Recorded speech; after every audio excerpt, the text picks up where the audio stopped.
Halo, selamat berjumpa kembali dengan saya Nosan Stepo ST, mahasiswa Magister Manajemen Properti dan Penilaian Universitas Sumatera Utara. Nah, pada kesempatan kali ini kita akan mencoba untuk menilai harga daripada suatu properti perkantoran. Contoh kasusnya adalah properti perkantoran yang ada di kota Milan, Italia. Bagaimana cara menilainya? Berikut videonya. Kali ini kita akan mereview penilaian properti berdasarkan buku Commercial Property Valuation Method and Case Studies pengarang Giacomo Mori dan Paolo Benedetto.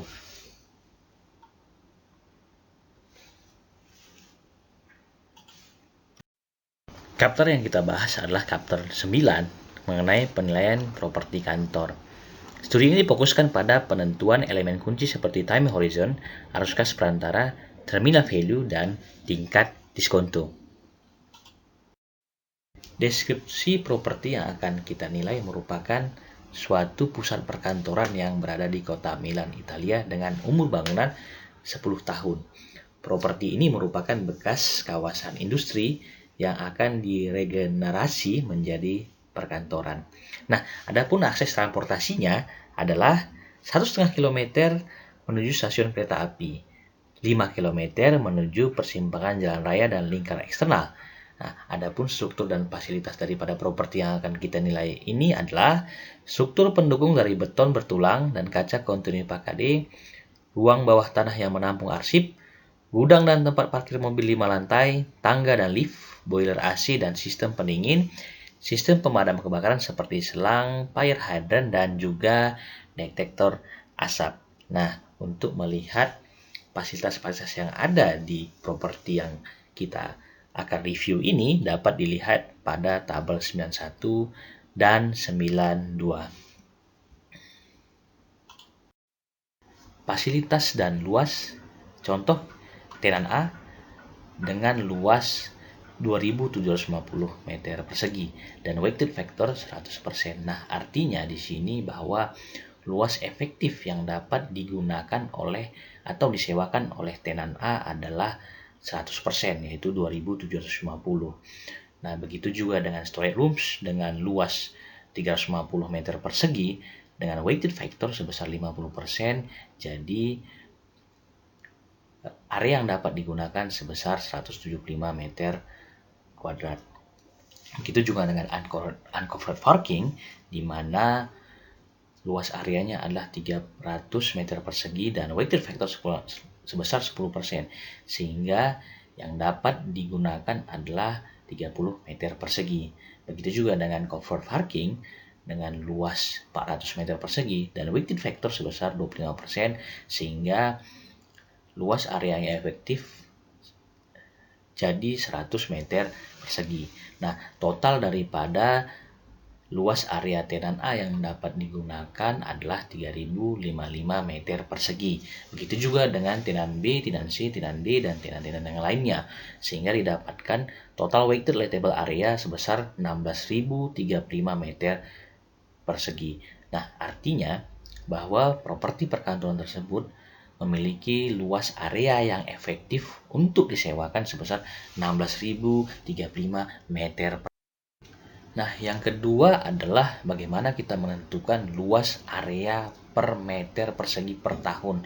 Nah, perhitungan ini didapatkan dari passing rent dibagi dengan weighted lettable. Contohnya tenan A.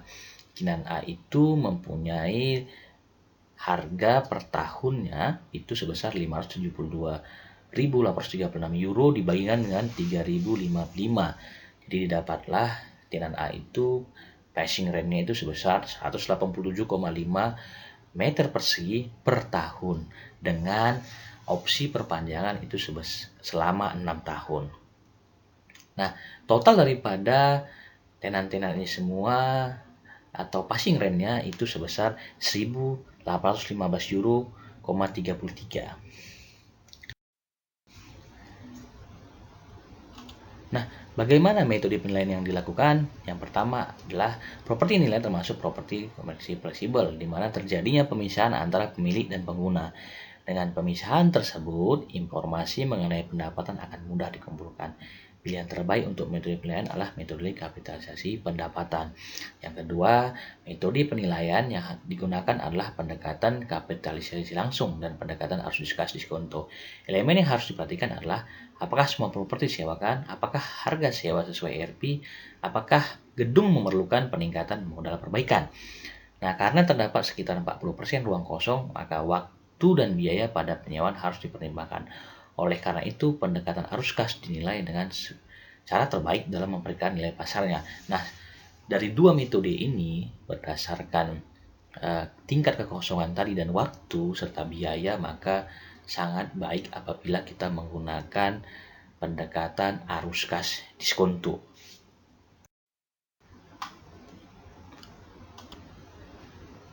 Tahapan berikutnya adalah analisa pasar. Jadi sebelum menganalisa pasar, kita harus menganalisa dulu yang pertama dari sisi investor. Bukti pasar menunjukkan lokasi properti kelas A disukai oleh penyewa. Hal ini disebabkan kurangnya karakteristik properti yang tersedia. Seperti pada properti tersebut, investor yang akan menginginkan tingkat pengambilan tinggi akan berinvestasi pada properti yang dekat dengan koneksi jalan dan transportasi umum. Nah, yang kedua itu dari sisi penyewa. Biasanya penyewa menyukai bangunan yang hemat energi dengan pengoperasian yang rendah biaya dan lain sebagainya. Selain menganalisis sumber data tidak langsung, survei dilakukan dengan broker estate untuk menentukan IRV dan hasil pasar untuk memperkirakan tingkat kapitalisasi subjek.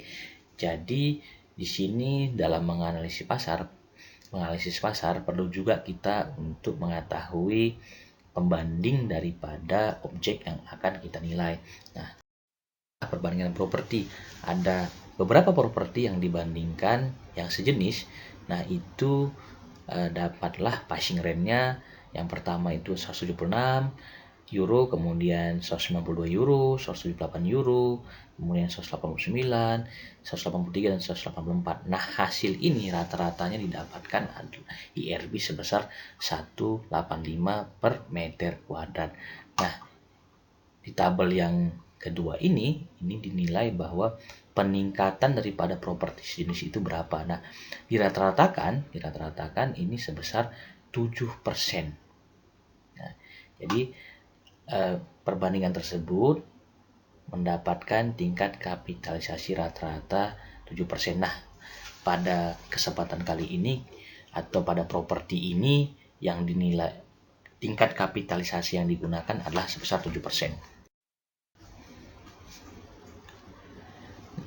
Kita masuk ke penilaian. Penilaian dilakukan dengan mendiskontokan arus kas dan menghitung nilai terminal. Kedua elemen ini merupakan pendapatan yang diharapkan dari penjualan teoritis dan properti pada akhir jangka waktu penilaian. Nah, sebelum kita melakukan pendiskontoan atau penilaian, lebih baik kita melihat dulu atau memilih horizon waktu. Dalam memilih horizon waktu, yang ideal adalah dengan melihat arus kas mulai stabil ketika dilakukan perhitungan arus kas tersebut. Dalam hal ini, 6,5 tahun merupakan waktu yang paling ideal, kecuali pada tenansi yang mempertimbangkan negosiasi ulang. Yang kedua adalah memperkirakan arus kas. Perlu diketahui dari referensi perjanjian dan waktu sewa, serta prediksi terhadap unit yang tidak tersewa.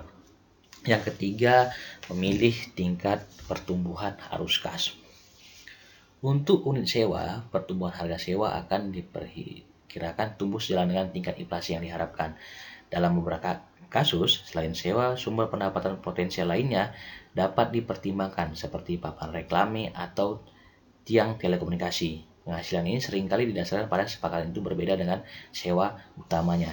Jadi pada properti yang disewakan, kita tidak hanya menyewakan tenan, tapi ada beberapa hal lain yang dapat kita manfaatkan seperti penyewaan terhadap papan reklame, kemudian tiang telekomunikasi, atau space-space yang lain yang dapat kita gunakan untuk disewakan. Nah, yang berikutnya adalah menentukan beban operasional. Dalam case tadi ini, Undang-Undang Italia menetapkan bahwa pajak properti, asuransi, dan biaya pemeliharaan lainnya ditanggung oleh pemilik. Asumsinya tetap didasarkan tentang kemungkinan variasi nominal di masa depan untuk mempertahankan nilai realnya. Biaya-biaya yang dimaksud adalah sebagai berikut. Yang pertama yang harus kita pertimbangkan adalah pajak properti. di mana pajak properti sendiri diestimasikan berdasarkan pada aturan yang ditetapkan. Informasi tersebut berasal dari peraturan tanah dan tata kota, dalam hal ini adalah pemerintah Italia atau pemerintah kota Milan. Yang kedua adalah properti insurans, itu berdasarkan premi yang biasa beredar di masyarakat atau di pasar. Yang ketiga adalah pajak materai.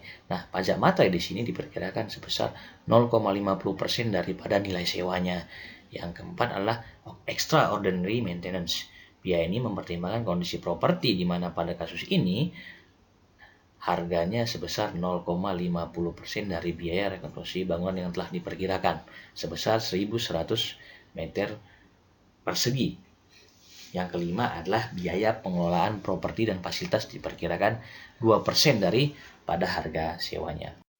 Berikutnya adalah menentukan nilai investasi dan nilai terminal.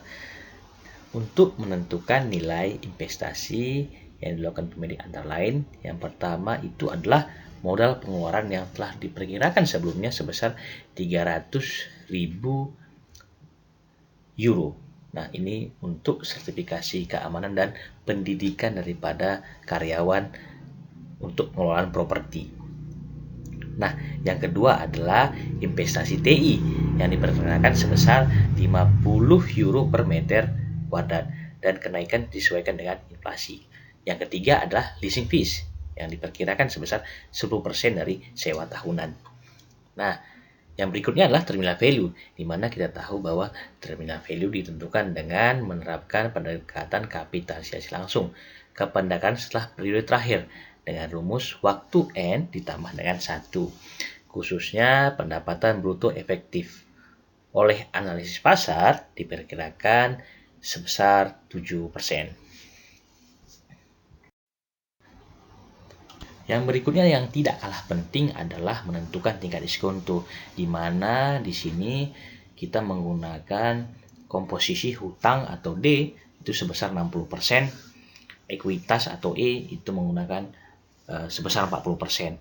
Nah, diperkirakan dengan melakukan survei terhadap beberapa bank pada tanggal penilaian, biaya hutang dihitung dengan KD sama dengan tarif dasar tambah split sama dengan rata-rata 6 bulan dari tarif dasar IRS 5 tahun tambah split rata-rata yang disurvei di pasar sebesar 0,33% tambah 3,50% sama dengan 3,83%. Nah, jadi nilai KD-nya didapatkanlah sebesar 3,83%. Nah, untuk biaya ekuitas ada beberapa risiko yang harus kita pertimbangkan, seperti risiko sektor properti yang diperkirakan 600 bps, risiko lokasi diperkirakan 150 bps, risiko penggunaan diperkirakan 150 bps, risiko fitur fisik dan teknis sebesar 100 bps, risiko sewa dan kontrak sebesar 200 bps. Jadi nilai daripada KE sama dengan bunga dasar tambah premi risiko ditambah dengan suku bunga BTP 5 tahun ditambah dengan sigma daripada faktor risiko. Nah, didapatkan sebesar 13,80%. Jadi, WACC-nya didapatkan dengan cara mengalihkan KD kali D persen tambah KE kali E persen.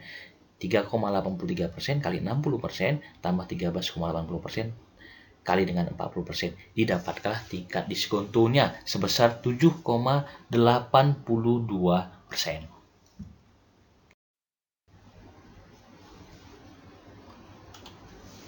Setelah parameter seperti nilai sewa, pendapatan sewa, kemudian harus biaya operasional, kemudian tingkat diskonto, maka kita menghitung bagaimana nilai pasar properti tersebut. Nah, arus kas terdiri dari dua, yaitu arus kas berkaitan dengan seluruh periode sewa dan nilai terminal.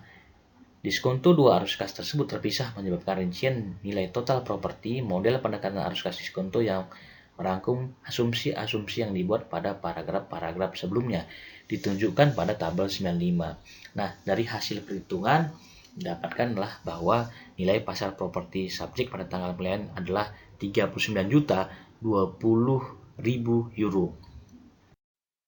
Nah, nilai tadi didapatkan dari penjumlahan atau operasi perhitungan daripada pendapatan, kemudian biaya-biaya, kemudian tingkat diskonto. Nah, untuk pendapatan kita harus mengakumulasikan tenan-tenan yang ada. Jadi, potential gross income itu didapatkan dari menjumlahkan sewa daripada tenan E, tenan B, tenan C, tenan D, maupun pakaian space 1 dan 2. Nah, dari hasil penjumlahan tenan-tenan ini didapatkanlah potential gross income. Nah, time horizon yang kita gunakan seperti tadi yang dijelaskan di depan, itu sepanjang atau sebanyak 6,5 tahun. Nah, jadi pada tabel di atas, yang paling atas, itu ada 13 sampai dengan 14 tabel. Nah, untuk mendapatkan yang namanya operating cost, kita harus menjumlahkan cost-cost yang ada. Tadi dijelaskan di depan bahwa cost-cost yang ada itu diantaranya adalah property tax, property insurance, stamp duty, dan extraordinary maintenance. Nah, penjumlahan terhadap biaya-biaya didapatkanlah total operating cost.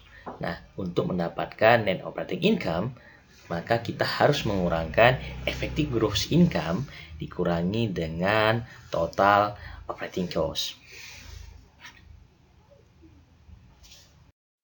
Nah, untuk mengetahui atau menghitung intermediate cash flow, maka kita harus menghitung total daripada investment yang dilakukan oleh pengelola.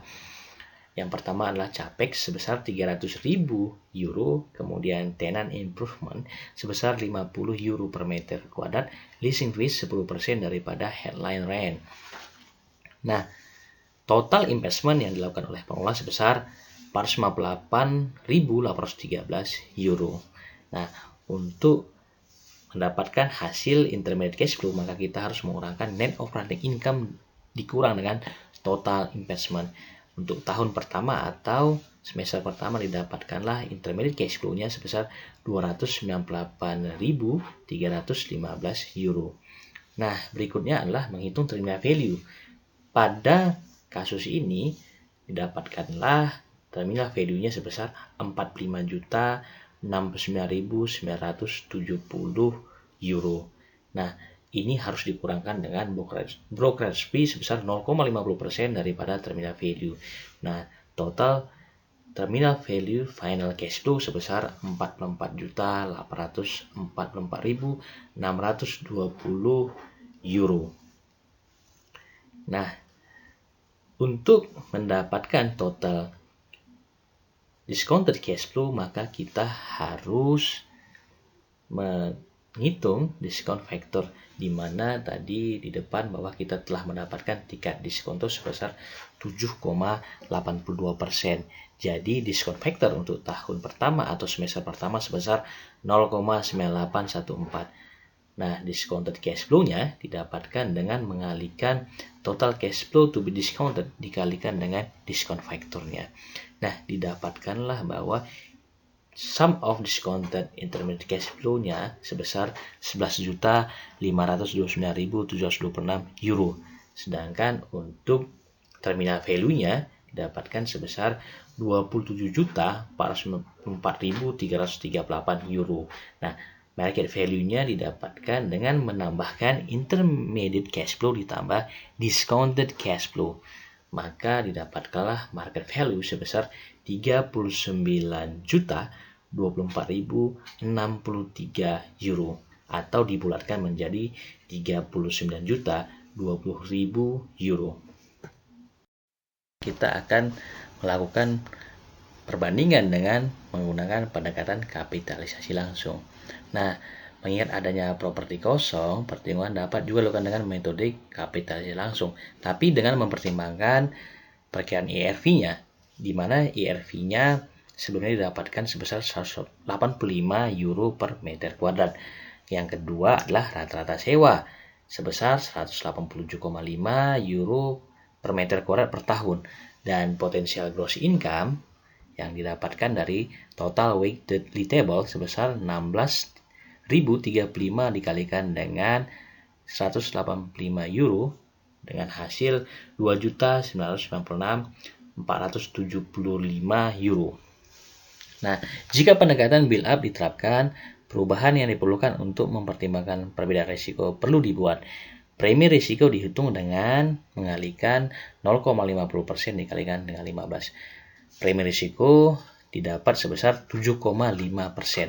Nah, untuk memperkirakan nilai pasarnya, kita menggunakan rumus potential gross income bagi dengan GICR dikurangi dengan capital expenditure dikurangi dengan investasi di bidang TI sama dengan 2.966.475 euro dibagi dengan 7,50% dikurang dengan 300.000 euro dikurang dengan 50 euro dikalikan dengan total lettable area yaitu sebesar 6.353 meter kuadrat. Nah, didapatkanlah hasil sebesar 38.940.000 euro.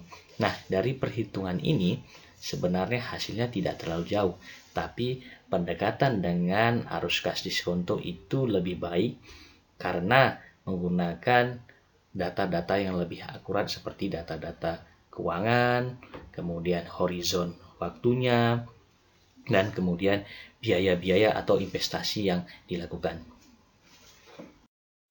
Penjelasan saya mengenai penilaian properti kantor.